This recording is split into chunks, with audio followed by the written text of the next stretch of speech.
Sejam bem-vindos a mais um podcast Aqui Pode Mais, com Jussiene Vieira. E Cláudia Bear. E uma convidada muito maravilhosa. Hoje nesses quadrinhos aí, vocês estão vendo 3 psicólogas. E agora a Cláudia vai apresentar essa pessoa maravilhosa. Apresenta aí, Cláudia. A Anne é uma amiga querida de muitos anos, né, Anne? Trabalhamos já em várias instituições, né? Juntas.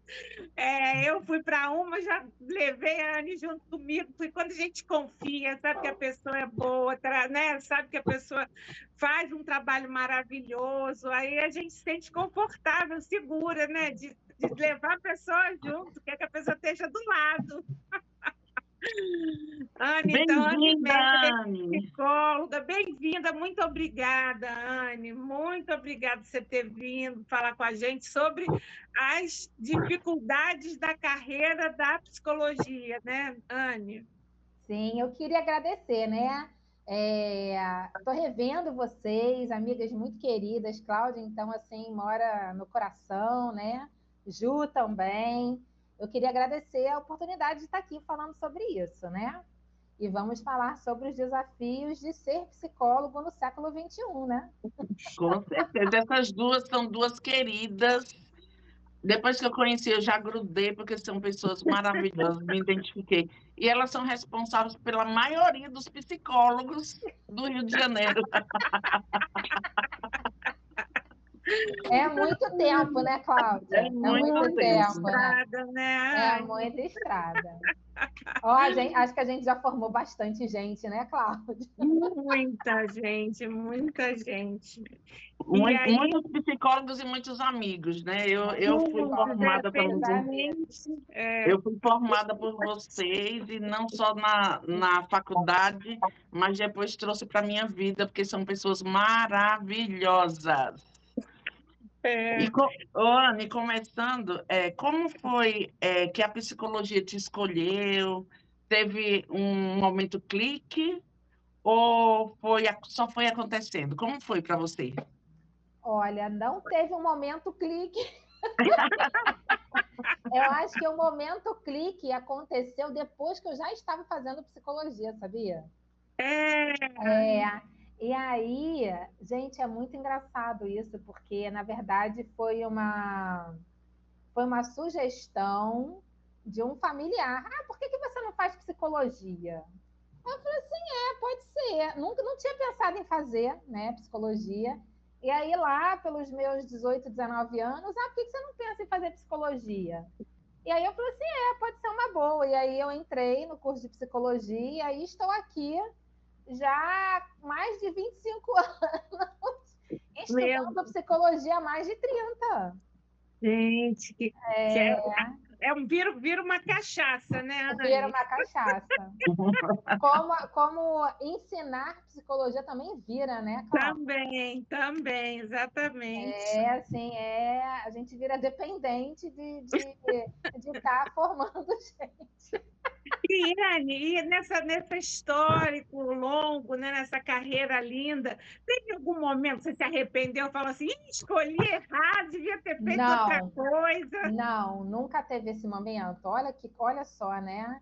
Nunca teve esse momento. E assim, o que eu acho legal da psicologia é porque ela acolhe todo mundo, né? Ela acolhe desde o pessoal que está saindo do ensino médio, que tem 17, 18 anos, tem gente de 16 anos que vai fazer psologia, até idosos, né? Que estão ali nos 70. Gente, eu já tive um aluno que ele tinha 80 anos. Eu já tive aluno de 80 anos. Então, assim, a psicologia, ela acolhe todo mundo, né? E aí é muito interessante porque ela vai se construindo, né, ao longo da nossa vida e vai abrindo novos campos, a gente vai vendo novos horizontes ao longo, assim, da nossa carreira, né? Então, é muito interessante. né? Assim, eu tinha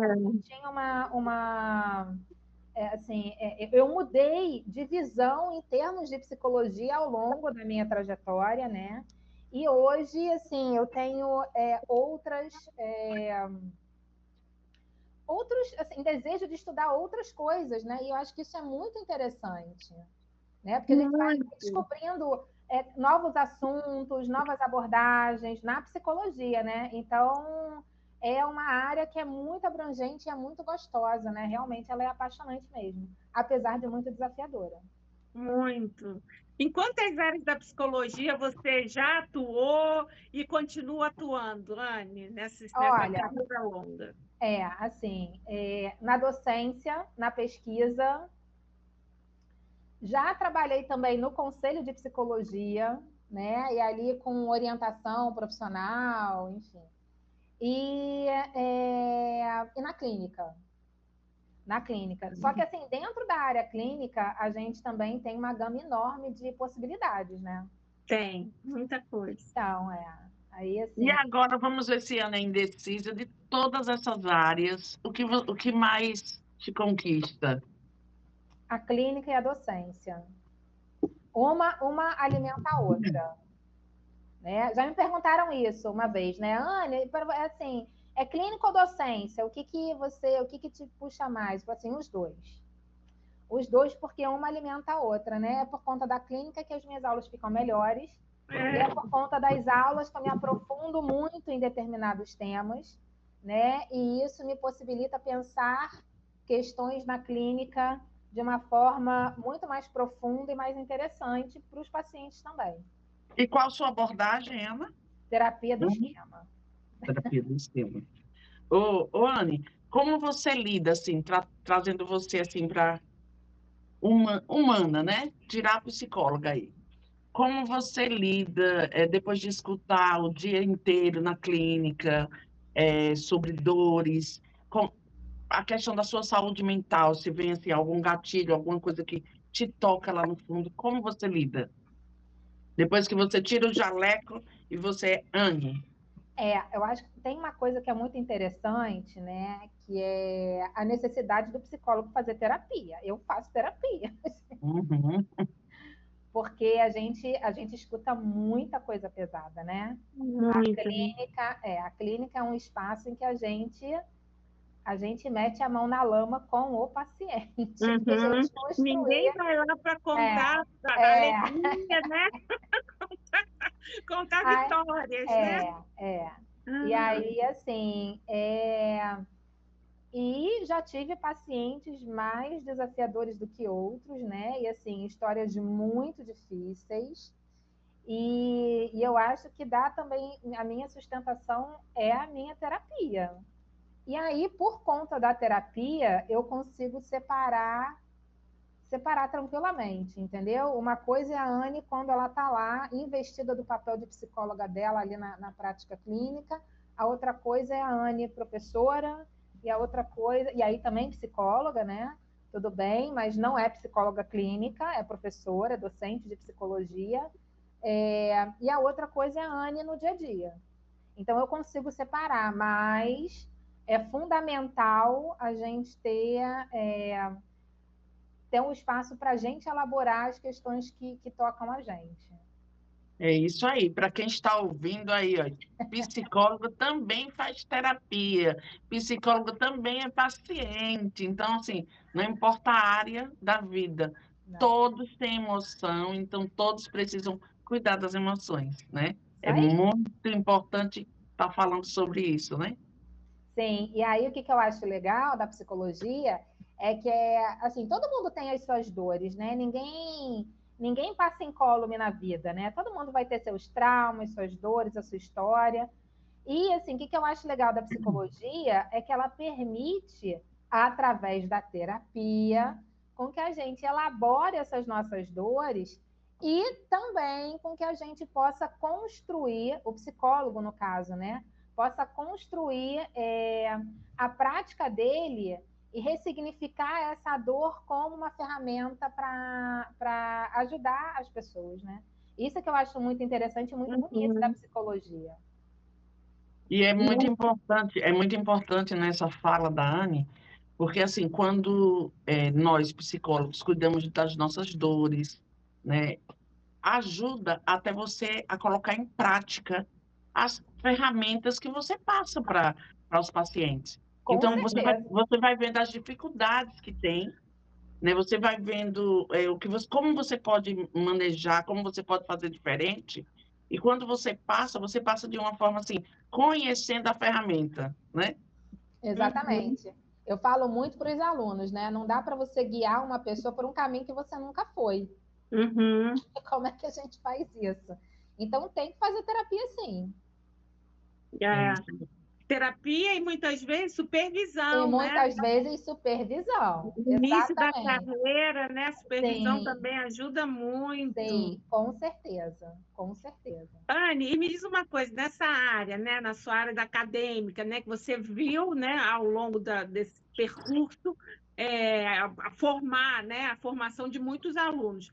Como é que você avalia a formação dos alunos? Os alunos, os psicólogos hoje estão saindo mais preparados, o mundo mudou, a formação mudou, a formação está acompanhando as mudanças, o psicólogo hoje está mais preparado ou não? Hoje tem uma demanda maior também, né? Como é que você vê, assim, ao longo da sua carreira, a formação do psicólogo?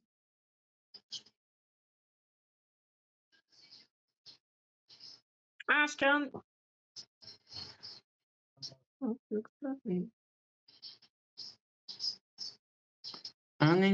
deve estar voltando aí, deu algum probleminha eu fiquei achando que era eu na que tinha internet dele. travado, Ju.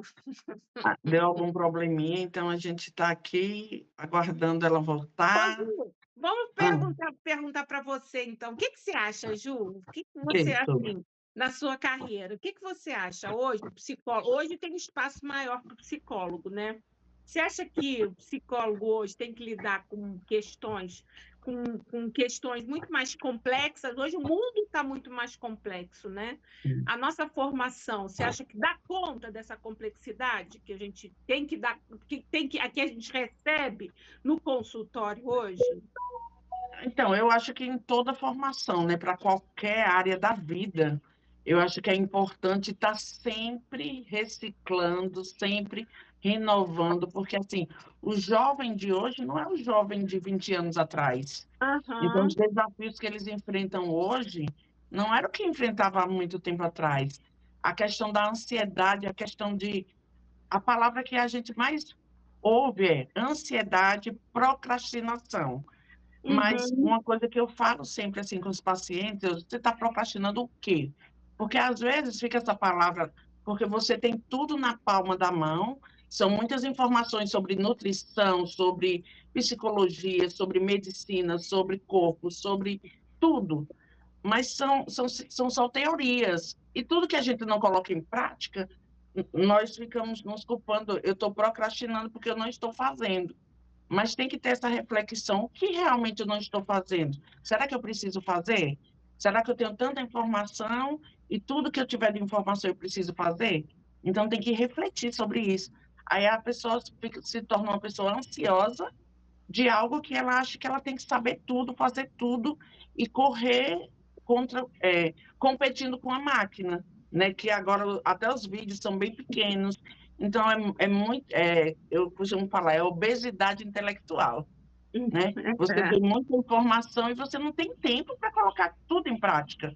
Aí tem que realmente respirar e dizer o que eu preciso na minha vida para colocar em prática, para que eu não fique sendo sabotada com a tecnologia de que eu tenho que ser tudo e eu tenho que ser rápida como ela. Não, eu tenho que respirar e saber o que é importante para mim ou não. Não atender tantas expectativas, né, que não sejam as minhas expectativas.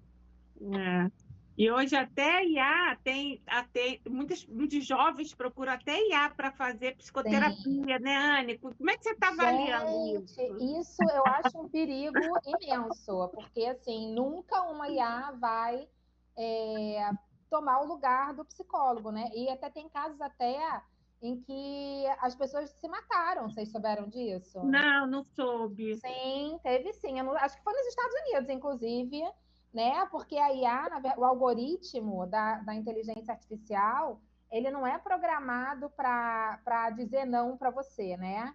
Então, ele vai reforçando determinadas ideias e teve gente que já se suicidou por conta de questão de fazer pseudoterapia, porque não é terapia, né? Não é terapia, não é.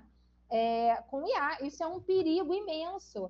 Assim, a gente pode voltar naquilo? Podemos. Então, já estamos.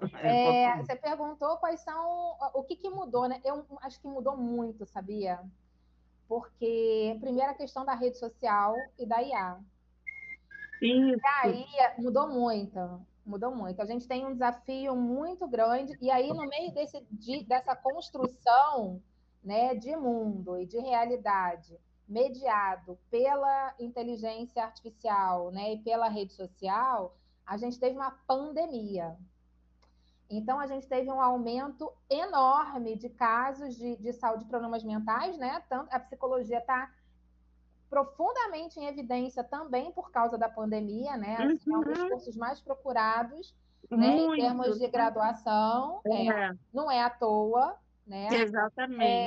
E eu acho que a gente tem a gente tem um desafio, enquanto docentes, Cláudia, eu acho que a gente tem um desafio muito sério, que é formar esse profissional de forma qualificada, ética e tecnicamente nesse mundo da IA, né?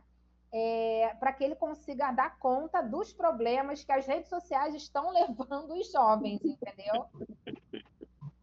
E assim, problemas cognitivos, porque a gente tem pesquisa de que as redes sociais elas estão o scroll infinito, né? Essa questão da dopamina, né? Isso está trazendo problemas cognitivos, está afetando a questão da própria aprendizagem, da atenção, né? Então, a gente tem muitos problemas cognitivos que estão acontecendo aí, a gente tem pesquisas em relação a isso, né? Fora a questão das habilidades socioemocionais também, que a gente vê que essa geração ela tem muitos problemas, porque elas estão se relacionando muito mais com máquinas e aparelhos e com IA do que com pessoas. Isso traz um déficit de aprendizagem nas relações sociais, entendeu? E de como se relacionar com o outro, que é muito sério. Eu estou vendo gato ou gata, Cláudia? É gato, pitoquinho, gente. Ele aparece em todo o podcast, ele é o principal aí. É uma delícia. Eu não sei como é que os meus ainda não apareceram, porque eu tenho 3, né? E se eles aparecerem, pode deixar, tá? Eu vou deixar. Mas eu acho que a gente tem um desafio aí enorme em termos de formação desse profissional aí, que vai ter que lidar, né, com essas questões, entende? Pois é, são questões... A gente vai ter que se reinventar também, né? Exatamente. Porque a nossa formação é de um outro tempo, né? Então, a gente está tendo que se reinventar para dar conta desse paciente cheio de questões relacionadas à rede social, né? E questões cognitivas sérias, né? De atenção, de aprendizagem, a gente está vendo isso. Questões emocionais muito sérias. Autoestima, porque se compara, não se sente capaz mais, tudo assim. Exatamente. Eu não sei fazer. E se compara a alguma coisa que não é o real, né? Porque aquilo ali é tudo fantasioso, é tudo fake, é tudo avatar que você inventa o que é que você quer, então não é a realidade das pessoas, né? Eu acho que tem muitos desafios, né? Muitos desafios mesmo. A própria questão da dependência comportamental de jogo, dependência comportamental de rede social, que vai entrar, né, no DSM, no CID, nesse novo que está vindo aí, entendeu? Então, a gente vai... desde a adolescência, né, procura ali se identificar com algo. E agora, como não está se relacionando com IA, né, é uma inteligência artificial, não é um ser humano, então fica a desejar a questão da autoestima. Então, se compara com algo que não vai alcançar as expectativas, né? E eu acho que tem uma coisa que é muito pior, Ju, sabe o que é? É que se relacionar com máquina não é se relacionar com gente, né? Então, A não empatia poder. dele, A né? empatia, gente, eles não estão aprendendo a ser empáticos. Eles não conseguem entender as próprias emoções, eles não conseguem fazer leitura das emoções das outras pessoas. Então, eles estão desaprendendo. Na verdade, eles não estão nem aprendendo a se relacionar com os outros, com os pares. Isso é muito grave, isso é muito sério. E muitas vezes a gente vê isso no consultório e na nossa própria casa, né, Anne? Você que tem uma experiência, né, com mãe atípica, vive isso no consultório e em casa, né? Como é que é essa questão, Anne? Lidar com né, com esses dois momentos, né? Enquanto você está tratando um adolescente com muitas questões, você tem que viver isso em casa como mãe.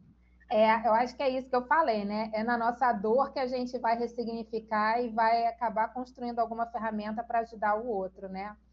Enquanto mãe, é muito doído, é muito doloroso, né? Não pela atipicidade do filho, né? Mas pelo sofrimento que ele passa, sabe? Uhum. Por todo o sofrimento que a gente acompanha, a gente vê, né? O sofrimento nas relações sociais, né? Uma série de questões aí, por todo o bullying, né? Que sofre, pela exclusão social, né? Que aquela pessoa que a gente mais ama, né? Tá passando. Então, isso dói na gente também, né? Isso dói. Por outro lado, a gente consegue conversar e mostrar e orientar algumas questões também, né? Porque a gente tem o conhecimento, enquanto psicóloga tem conhecimento, mas não adianta, cara. Lugar de mãe é lugar de mãe, lugar de psicólogo é lugar de psicólogo. Ô, Anne, qual foi assim, qual foi a maior dificuldade que ninguém fala sobre ser mãe atípica?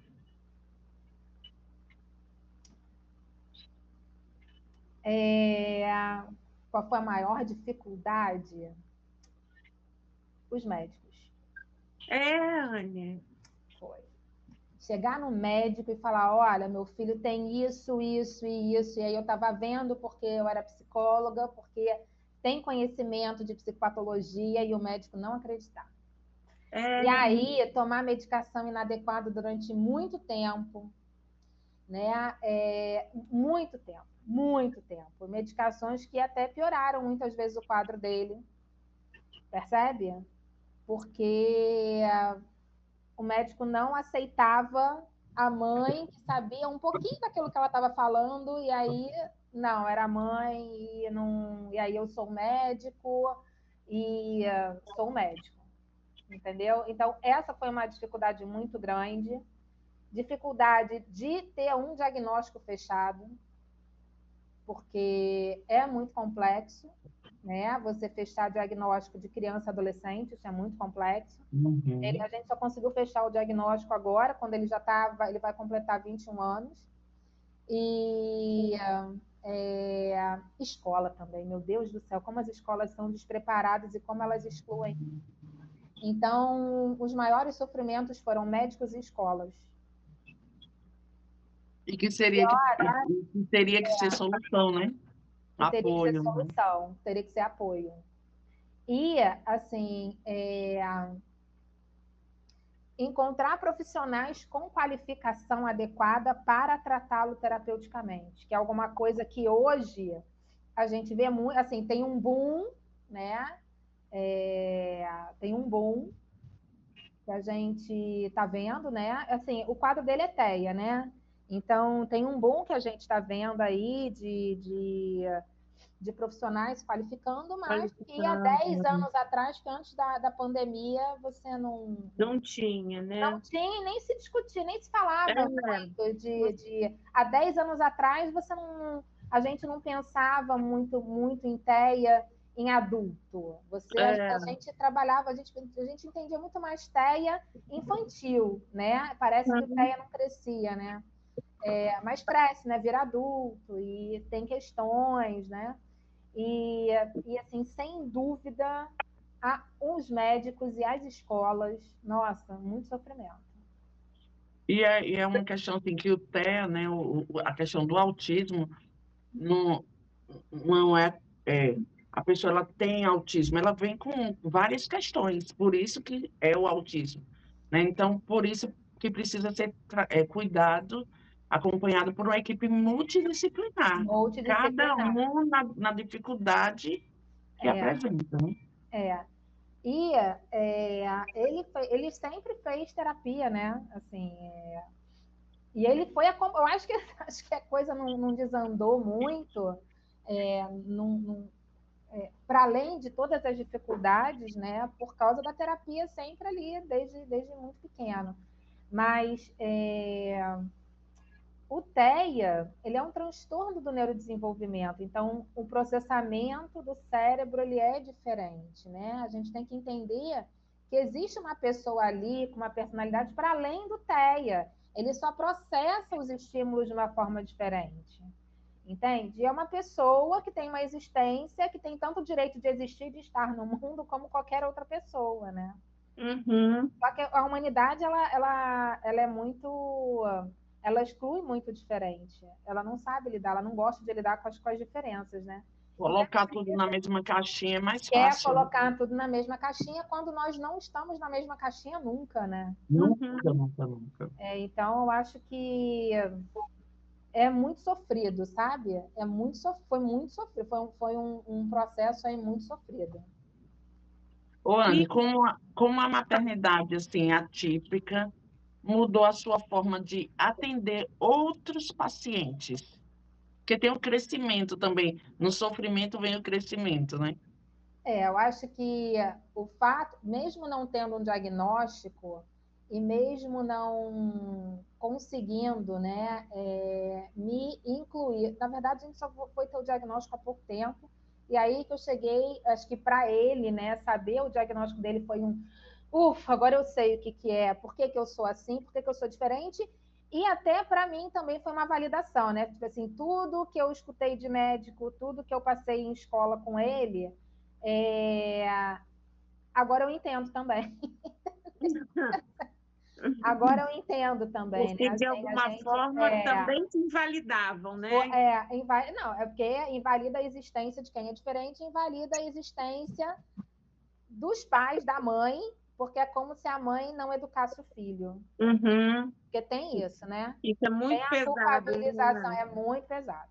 Tem uma culpabilização, né? Porque as pessoas olham e aí olham de cara feia e aí ó, porque você não educa teu filho direito, né? Tem os comentários, né? Enfim, não vai ser amiguinho, não vai ser amigo dele ali não, porque ele é estranho, entendeu? Então assim, tem muito isso, né?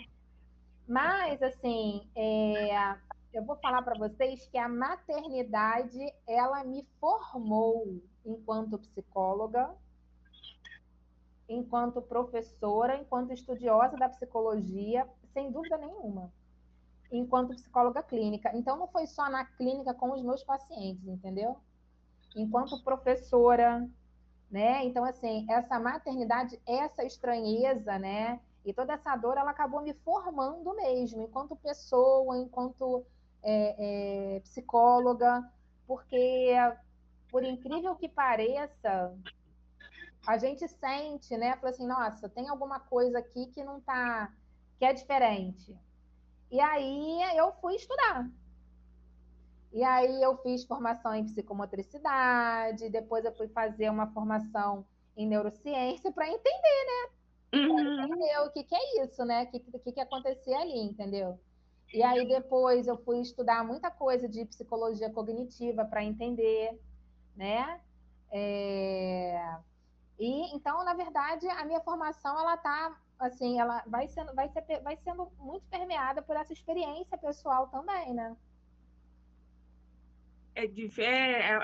A função de psicólogo é muito engraçada, porque a gente é a própria ferramenta. A né? gente é a própria ferramenta. Exatamente. Diferente de outros profissionais, né, que têm ferramentas para atuar, nós somos a própria ferramenta e a gente vai se trabalhando ao longo da vida, ao longo das nossas terapias, ao longo das nossas dores, ao longo das nossas questões, né? E a nossa casa é o principal laboratório. Como todos os clássicos, né, gente? Vamos combinar? Todos eles, né? Como todos os clássicos, né? Não adianta, né? Agora, vocês percebem uma cobrança, por exemplo? Ah, não, você não pode sentir dor, você não pode chorar, você não pode isso, ou não pode aquilo, porque é psicóloga. Eu já ouvi muitas vezes isso aí. Você não é psicóloga? Você não é psicóloga? E você tem que... E você precisa responder, né? Antes de ser psicóloga, eu sou ser humano, eu tenho emoções. Só que aí, assim, a terapia, ela faz uma coisa, né, que assim, quer saber? Enfim, eu não controlo mesmo o que a outra pessoa pensa, então eu vou me permitir sentir aqui, porque eu sou gente. Eu me permito ser gente e sentir as minhas emoções, né?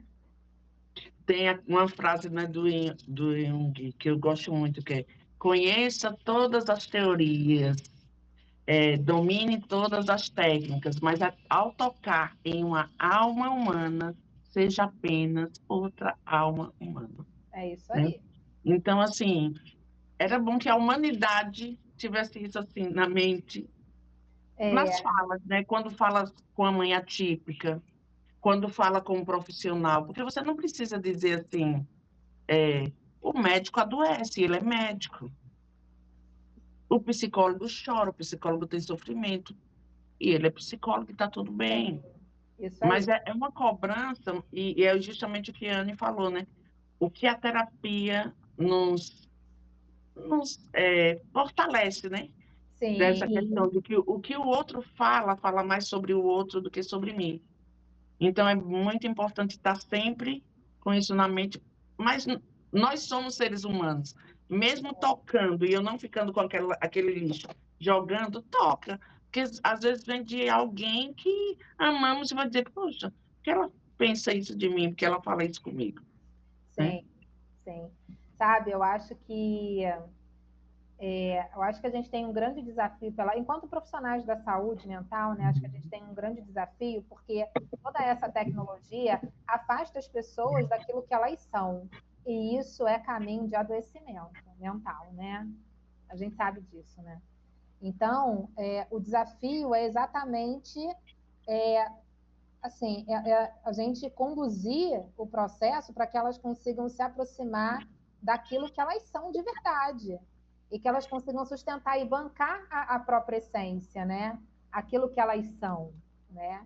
E a terapia faz a gente entender isso, né? Que assim, a gente tem que estar ali se aproximando cada vez mais, se respeitando, entendendo como é que a gente funciona, entendendo as nossas emoções, para a gente conseguir lidar com os desafios da vida, porque sempre vão ter desafios, né? E eu acho que essa questão toda de tecnologia, sabe? Isso é um problema muito sério, porque faz a gente se afastar cada vez mais de quem a gente é, para ficar muito voltado para alguma coisa que é totalmente artificial. Não é nem para se aproximar de outra pessoa, né? É para ficar voltado mesmo ali pro artificial, para a máquina, né? Então, isso é adoecimento, isso é caminho de adoecimento muito profundo. Muito profundo, isso aí. Com certeza. E a gente fica preocupada assim, que essa geração já está tendo muitos transtornos, né? Que será das próximas gerações, né? Cada vez mais. Cláudia, assim, eu não sei se você tem aí uma estrada bem maior do que a minha, né? Mas, assim, eu não me lembro, assim, até 10 anos atrás, escutar história de criança com ideação suicida. Hoje a gente escuta. Você escutava isso? Você já escutava isso? Não. Eu falei assim, gente, de 5 anos para cá, eu falei assim, o que aconteceu com a humanidade? Para criança criança está com ideação suicida, é muito sério. É muito sério, sim. Muito sério, muito sério. E, ao mesmo tempo, né, é isso que a gente vê nas redes sociais, né, uma fantasia de uma felicidade idealizada, né, de uns padrões altíssimos. Não existe. E que vai criando esses abismos, né? Como se todo mundo tivesse que alcançar esses padrões inatingíveis, né? Exatamente. E criança, ela está inserida no nosso meio, então tudo que o adulto está passando, a criança também, de uma forma, assim, muito cruel, porque é como se fosse um copinho enchendo de informações que transborda e ela não sabe o que fazer com aquilo. Exatamente. E essa questão da ansiedade, de ter muita informação, estou com o celular e eu tenho muita informação, por exemplo, uma criança, ela vê uma pessoa... alguma coisa pornográfica, porque vem comercial, vem tudo. Ela não sabe lidar com aquilo. O algoritmo bota para a criança. Ela não sabe lidar com aquilo. Aquilo para um adulto é simples. Para uma criança é algo que ela vai ali se sentindo, eu estou fazendo uma coisa errada. Ela não vai conseguir elaborar aquilo, falar com o adulto, né, sobre aquilo para se tornar simples como é para um adulto, às vezes alguma coisa. E a criança, ela vai simplesmente guardando tudo aquilo, e a ansiedade, ela é a mestra agora, quem reina, né? Sim. É a ansiedade para uma criança, porque vê crianças com muita, muita, muita ansiedade. Mas não é só ansiedade não, Ju, é ansiedade, depressão e ideação suicida também. Sim. Então, assim, há 10 anos atrás eu não escutava essa questão aí de criança com ideação suicida. Aí eu falei assim, gente, mas criança com 8 anos, 9 anos, que isso? 7 anos, que isso? E essa, como eu fico martelando na ansiedade, porque assim, o imediatismo, agora tudo é imediato, né? Antigamente, para fazer um trabalho, você tinha que marcar o dia que você ia numa biblioteca junto com as pessoas, pegar, pesquisar, nesse não está bom, recortar a coisinha, se conectar a isso, daí é o lúdico, isso daí a criança ela vai aprendendo, ela vai errando, ela se frustra porque ela só achou aquele desenho que ela precisava e ela coloca a tesoura, ela aprende a lidar com frustração, agora é tudo imediato, e essa ansiedade daí faz com que ele viva nesse mundo, e quando ele não consegue resolver um probleminha, um lanche ou um pedido que eu fiz à minha mãe e ela não fez, o normal é morrer. Exatamente. E assim, isso que você falou é muito importante. Então, isso que você falou é muito importante. Lidar com a frustração. E o que né, voltando para o passado, né? Plantar, esperar, regar, esperar, brotar, e você vivendo cada processo. Porque agora não existe isso, agora já está tudo pronto. Então, a paciência não existe. Sim. Exatamente. E o que sustenta o fracasso, né? Hoje em dia a gente só tem estratégias para sucesso. A gente tem estratégias para lidar com fracasso, com frustração. Como é que lida com isso? É como se ninguém tivesse, ninguém passasse, que a gente não vê, é só escondido, né? Só cada um na sua particularidade, escondido. E aí, assim, não tem valores sobre isso, é como se, né, se fosse fácil para todo mundo, né? Então, assim, cria uma fantasia, né? Fantasia, exatamente. Fantasia. De sucesso e que todo mundo vai chegar lá, só que não, né? E até, eu acho uma coisa que é muito importante quando a gente pensa em aprendizagem, os erros, eles são mais importantes do que o sucesso. Exatamente. Porque você erra, você vai testando e vai criando novas sinapses, novos caminhos cognitivos, né? Se você só acerta, você cria só um caminho. E aí você vai sempre seguir aquele caminho. Então, isso te leva a uma rigidez cognitiva. Então, você testar e fracassar, e testar de novo, e fracassar, e testar e tal, isso vai gerando uma flexibilidade cognitiva, porque são vários caminhos, são várias sinapses que vão estar sendo formadas ali, né, por conta das diversas experiências que você teve. Entende? Então, assim, isso é profundamente nocivo. Para a algo... aprendizagem. É profundamente nocivo para o processo de aprendizagem, né? E é algo assim que eu repito sempre. Eu sou a chata dessa repetição, mas é algo positivo. Que nas terapias eu sempre falo, eu sempre mostro assim, vida, né? Vida é movimento. Os batimentos cardíacos eles são altos e baixos, altos e baixos. Quando ele é uma linha, não existe vida. Então a gente vai ter sempre altos e baixos. Só que esse alto daqui, eu sei como chegar aqui. Se eu estou aqui em um momento de frustração, eu sei o caminho, eu posso ter escolhas diferentes, porque se eu vou fazendo sempre da mesma forma, eu vou ter sempre o mesmo resultado. Se eu faço de forma diferente, eu vou ter um outro caminho, eu chego aqui, mas eu não vou permanecer aqui sempre, porque eu tenho vida, vai ter movimento o tempo inteiro, e saber lidar com esses altos e baixos, porque isso é o que nós buscamos, é a vida. Isso é a vida, exatamente, a vida é isso aí, exatamente. Profundo, né, gente? É um desafio hoje, né? A gente viver, né, enquanto ser humano e lidar com todo esse sofrimento que chega nos nossos consultórios, né? Sim. Então, são desafios, muitos desafios que nós temos que enfrentar hoje, né? Enquanto psicólogos e psicólogos que também têm sua vida privada, suas dificuldades, né? Suas questões. Exatamente, que também é pessoa, né? Que também é um ser humano que sofre, que tem suas frustrações, que às vezes não sabe lidar com alguma coisa e que está tudo bem ser assim. Exatamente. Exatamente. A questão do choro, né, é algo que eu também bato nessa tecla nas amizades, no consultório, que é para as pessoas se acolher nesse choro, porque às vezes ela chora e eu não gosto. Eu tinha isso, então, assim, cuidando de mim, nesse contexto que eu tinha muita raiva de não chorar, até eu entender, estudar sobre isso também, e a nossa primeira comunicação, né, oral, né, depois que você nasce ali, a sua primeira comunicação é o choro. Você chora quando você quer qualquer coisa e às vezes você não é compreendido e você continua chorando. E é a linguagem universal. Onde você tiver o choro, é choro. Só que quando você chora, é importante você entender por que eu estou chorando, porque você está querendo comunicar algo. Às vezes, palavras não vai ser o suficiente para expressar o que eu sinto. Às vezes eu vou falar, mas é tão profundo que eu estou sentindo, que eu vou falar e chorar.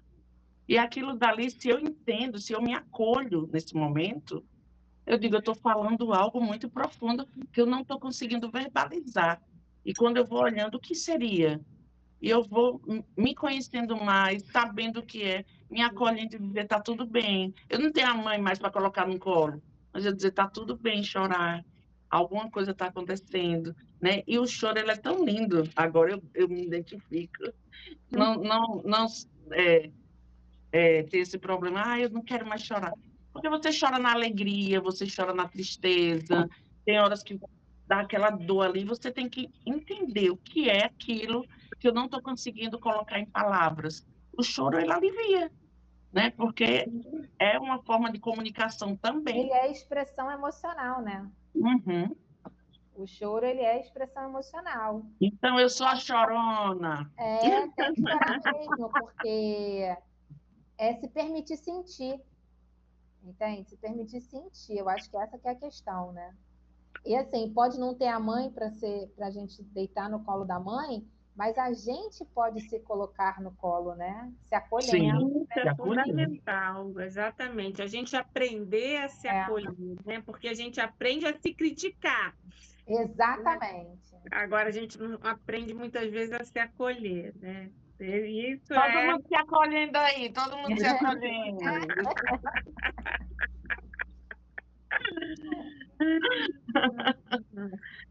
É maravilhoso. Conversa de psicólogos, né?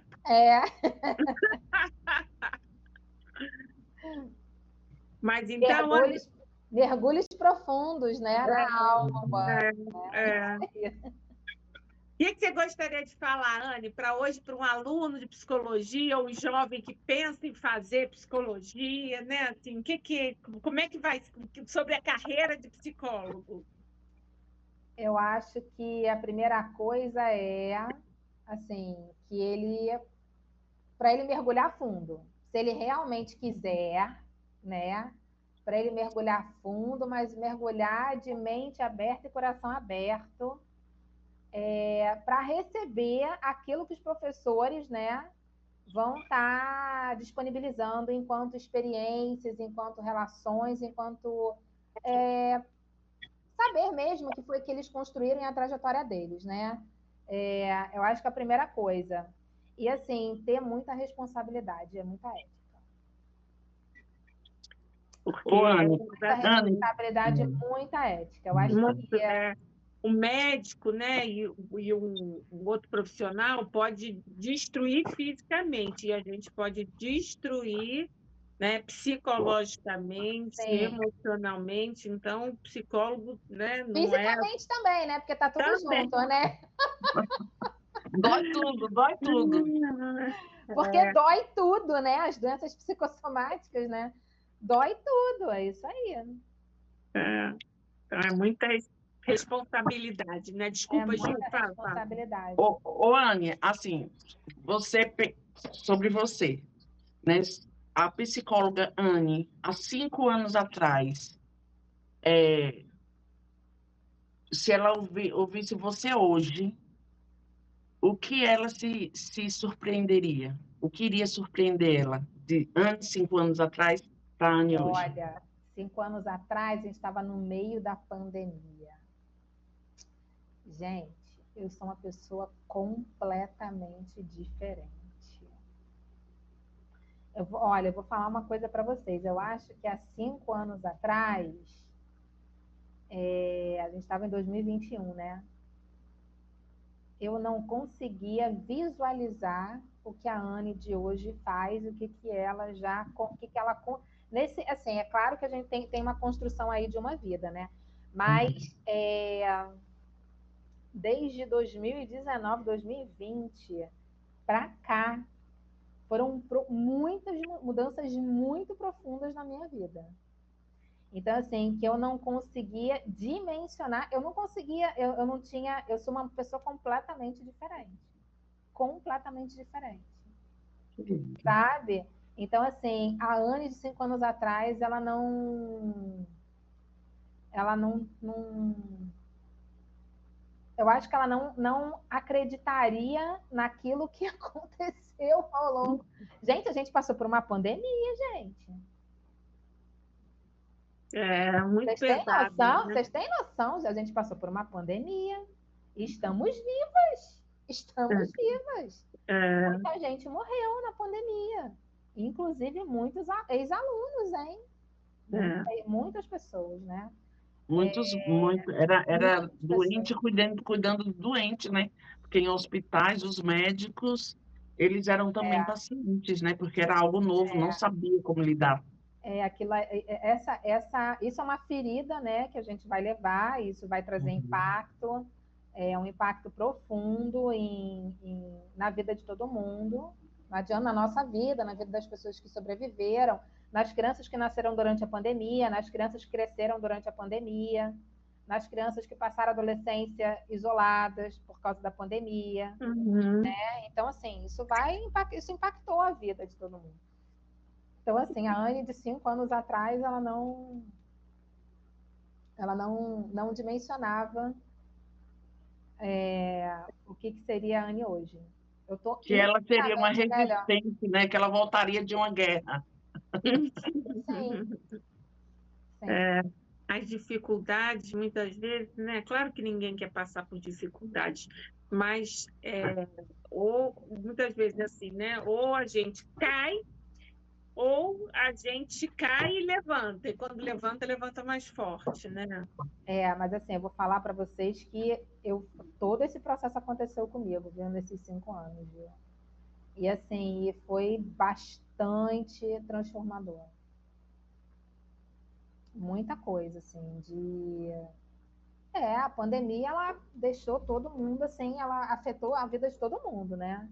Então, foram muitas mudanças, né? De chegar e ter uma vida estabilizada, não ter mais, Uhum. né? Acabar com tudo e você ter que se reconstruir do zero. E foi isso aí.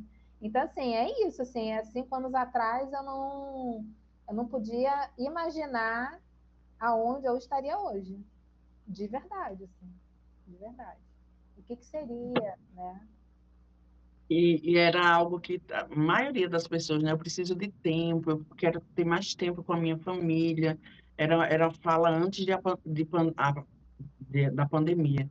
Mas na pandemia, as pessoas não sabiam o que fazer com esse tempo, elas percebiam que elas não conseguiam se conectar, que elas não conseguiam passar muito tempo, então as brigas, divórcio, né? Foi um índice muito alto de briga, de divórcio, porque não sabia lidar com o filho, porque estava cada um nas suas atividades, e ensinar o filho em casa, trabalhar home office, estar ali, vendo a dificuldade de um filho, apoiar. Então, assim, as pessoas queriam um tempo e depois ela disse, eu não quero esse tempo, eu não sei lidar com isso. E foi muitas coisas, assim, que aprendemos, né? Sim, sim. Ah, E muito medo, né, gente? Vocês se lembram? Cara, ficava apavorada. Eu era aquela que eu passava lisoforme em tudo, não era álcool, não. Eu passava lisoforme em tudo, sabia? Vocês tiveram muito medo? Eu tive muito. muito medo, assim, muito medo. Na minha casa, sou eu, meu esposo e minha filha, e os três tiveram ao mesmo tempo. E no período que não podia ficar ninguém do lado dele, ficava isolado no hospital. E ninguém ia na casa de quem estava doente. Então, ele ficou internado e foi difícil, né? Porque a gente não tinha contato com ele. Um, de manhã, um assistente social ligava para dizer alguma coisa sobre ele. E eu e minha filha também em casa doente. E as pessoas, elas não. Cláudia teve na mesma época também. Foi, A gente até cogitou de ficar na mesma Gente, casa, vamos ficar juntas. Aí depois a mãe dela ficou preocupada, não, porque uma pode estar melhor e a outra se contaminar e ficou aquela coisa. Mas uma experiência que eu tive na pandemia foi que foram duas, né? Mas uma pessoal é que o que nos curou, eu e minha filha, foi um abraço. Porque nós estávamos isoladas, então, assim, o pânico, a ansiedade, o medo, ele dominava. Então, assim, você tinha que controlar ali a questão da respiração, e a ansiedade, ela afeta a questão da respiração, de batimentos cardíacos, tudo isso. E as pessoas falavam por telefone, e aquilo dali não era suficiente. E teve uma amiga minha que ela deixou os filhos dela, criança, e ela soube que eu estava doente, ela chegou lá em casa e ela disse, eu vim cuidar de você. Eu disse, não, mas você pode pegar. Ela disse, tem tanto tempo que eu vi você e eu não vou ficar sem dar um abraço. E ela me abraçou, abraçou minha filha, eu chorava igual criança. E ela disse, eu vou abraçar vocês. E o medo mudou, o medo saiu de um lugar de morte para uma preocupação com ela. Eu disse, se ela pegar, eu não vou me perdoar, eu vou me culpar para sempre. E ela não pegou. Então eu falei para ela, disse, você foi um anjo que chegou aqui em minha casa. Que aquele abraço dela nos fez pensar diferente, nos fez ter força. Ela levou no médico para fazer exame, depois ela levou no comércio para comprar roupa que meu esposo internado estava precisando. E ela estava com vida, né? Uma vida ali saudável. E ela trouxe vida, ela trouxe a energia de vida para. E esse abraço, ele curou. Eu disse bem assim, foi esse abraço. Sabe, eu falo para ela, aí ela disse, não, não foi nada para mim. Eu disse, eu não me vejo fazendo o que ela fez. Sabe, eu não me vejo com a coragem que ela teve. E eu acho que muitas pessoas morreram, assim, na solidão, com medo. E a outra experiência que eu tive foi o meu esposo, ele tem muita ansiedade. Então, quando ele pegou o Covid, ele ficou muito ansioso. Eu disse, se ele ficar sozinho internado, a ansiedade vai confundir com a falta de ar do Covid, né? Por ele estar ali. Então, liguei logo para a psiquiatra, falei com ela. Ela passou uma medicação e ele começou a tomar em casa. Quando ele internou, aí o médico, você toma alguma medicação? Toma. E ele falou da medicação para ansiedade. E eles, todos os dias, no hospital, além da medicação do Covid, do protocolo, dava para ansiedade. E ele se manteve calmo. Então, muitas pessoas morreram no Covid também com excesso, com ansiedade, com falta de ar, com pânico. Juntavam uma coisa na outra e o pulmão não existia. Não era só a falta de ar do Covid. O medo, né, o pânico, a ansiedade. Só que não estava no protocolo, né, de cuidados, cuidar da ansiedade e do pânico. Foi muito sério aquilo. Assim, você sabe que eu não tinha nem... O meu medo não era nem medo de morrer, não. Eu tinha medo que acontecesse alguma coisa com meu filho. Não tinha. E assim, eu tive tantas vezes Covid, gente. Acho que eu tive todas as cepas. É mesmo? É sério. E aí eu tive todas as cepas e ficava mal. Aí eu tomava todas as vacinas e todas as vacinas davam a reação, sabe? Então foi uma coisa horrível. Foi uma coisa horrível. Cláudia é a corajosa daqui. Eu percebi que eu me identifiquei com o medo da Anne, só que fala um pouquinho aí, Cláudia, sobre seu medo, porque Cláudia é muito corajosa. A coragem que eu tenho, eu aprendi com essa mulher. Ah, Ju. Fala aí dos seus medos, Cláudia. Diga, eu não tenho medo, fala aí, Cláudia. Não, eu tenho medo também. Hoje em dia, mais até por conta da visão, né? Mas nessa época, o que mais eu sofri mais por causa da solidão também, porque minhas filhas saíram da minha casa para ficar na casa da minha mãe para não pegarem, né? Então, eu fiquei sozinha em casa. Nossa, aquilo foi muito ruim, muito ruim. Foi a pior experiência para mim de Covid, foi a solidão, exatamente a solidão. Né? Porque eu não queria contaminar as meninas. Eu descobri muito logo no início, então elas estavam bem, né? Aí foi chato isso, a solidão. E até na rua, né? Que eu gostava muito de sair na rua, a gente não podia sair, né? Então a solidão e a prisão, né? Então a gente aprisionado dentro de casa e uma solidão total. Porque na rua a gente ainda sozinho, mas vê gente, né? Nem na rua ver gente a gente podia, era solidão total dentro de casa. Então é uma experiência muito, muito dolorosa, né? E sabe uma coisa que me marcou muito?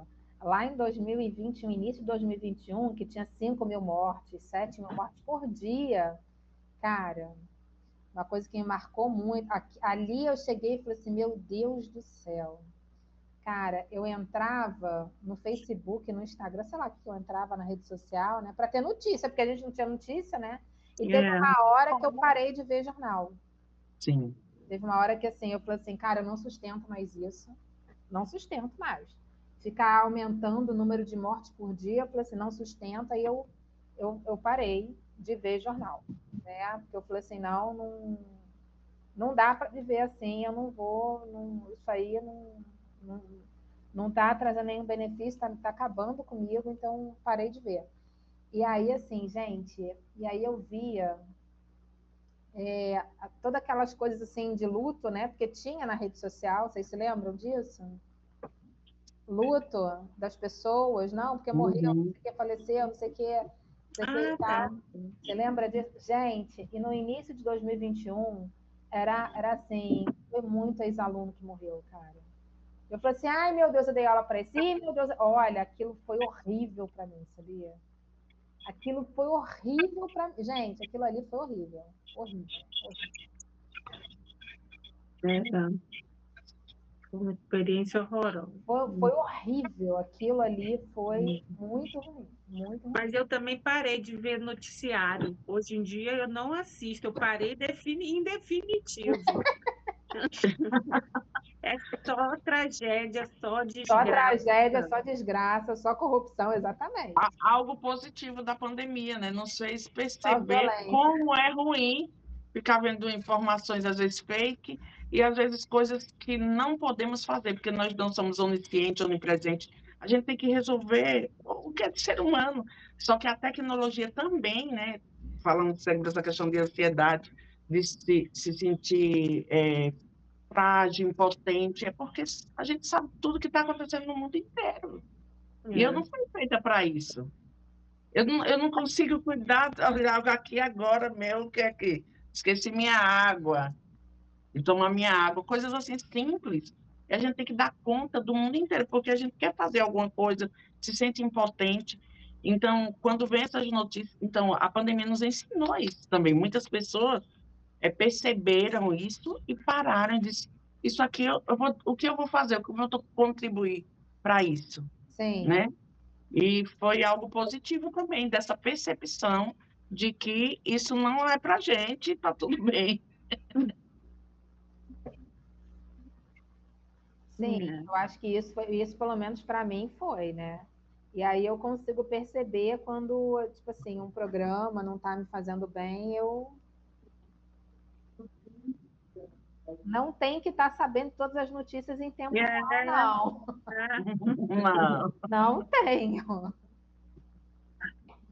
O processador tem que dar conta de estar vivo, né? O processador pode ser mais lento, sim, tá tudo bem. Pode, exatamente. Não está todo mundo na mesma caixinha, cada um funciona de uma Exatamente. forma, Exatamente. com aquele delayzinho, tá Isso tudo aí, bem. Isso aí. E vocês que estão assistindo, né, o podcast, estão vendo aqui 3 psicólogas dizendo que tem medo, ansiedade, tá tudo bem, fica indeciso, vou fazer uma coisa ou outra, e tá tudo bem. Então, você que está assistindo, tá tudo bem com suas emoções, seus medos. Você só tem que aprender a cuidar, né? Cuidar, eu preciso cuidar de mim. Eu não Fazer preciso terapia e se permitir sentir. Ô, Anne, deixa uma mensagem aí para mães que não são psicólogas, né? Você era psicóloga, então você tinha um entendimento muito maior. Você se aprofundou, você falou que teve um crescimento, né? A maternidade deu um crescimento profissional também para você. Mas existem muitas mães atípicas que elas não têm esse conhecimento. Então, qual mensagem você vai deixar 2 mensagens hoje, tá? De mãe atípica e de psicóloga. Para as mães atípicas, o que elas devem procurar, qual o caminho para facilitar um pouco, e sobre essa questão de quem cuida precisa de cuidado, que é o que você fala desde o início. Cuidado, quem cuida precisa de cuidado sempre. Primeiro, assim, o mundo pode invalidar, mas elas precisam validar as emoções que elas estão sentindo, elas têm direito de sentir, sabe? Elas precisam se validar também, elas precisam se permitir sentir, dói mesmo, a gente sofre mesmo, e isso não significa que a gente não ame os nossos filhos, porque uma coisa não tem nada a ver com a outra. Né? Caminhos a seguir, procurar profissionais que elas tenham confiança e que elas se sintam acolhidas para falar e tirar todas as dúvidas. Porque se o profissional não acolher com humanidade uma mãe atípica, então, assim, não é lugar para essa mãe atípica estar. Tá? Assim, o profissional, ele realmente tem que acolher com humanidade. Seja médico, seja psiquiatra, neurologista, neuropediatra, psiquiatra infantil, seja psicólogo, seja psicopedagogo, fonoaudiólogo, terapeuta ocupacional, enfim, tem que ser humano, tá? E assim, ela poder ter esse espaço, né, para ela tirar as dúvidas dela e ser orientada de forma adequada para ela conseguir lidar com um desafio grande de educar uma criança, um adolescente, né, ou um adulto, né, um jovem adulto ou um adulto atípico, tá? Porque a gente vai ter vários níveis aí, né? Validar as emoções do filho, né, assim, entender que é uma pessoa, tem uma personalidade, tem os desejos, né? E que são só dele, né? E vai ter que ter um pouquinho de paciência mesmo para entender essa questão toda mesmo, né? E a outra coisa, o que foi o quê? E a outra, o que você deixaria assim para psicólogos sobre essa questão de se permitir sentir as emoções? Porque assim, nós somos vários recortes.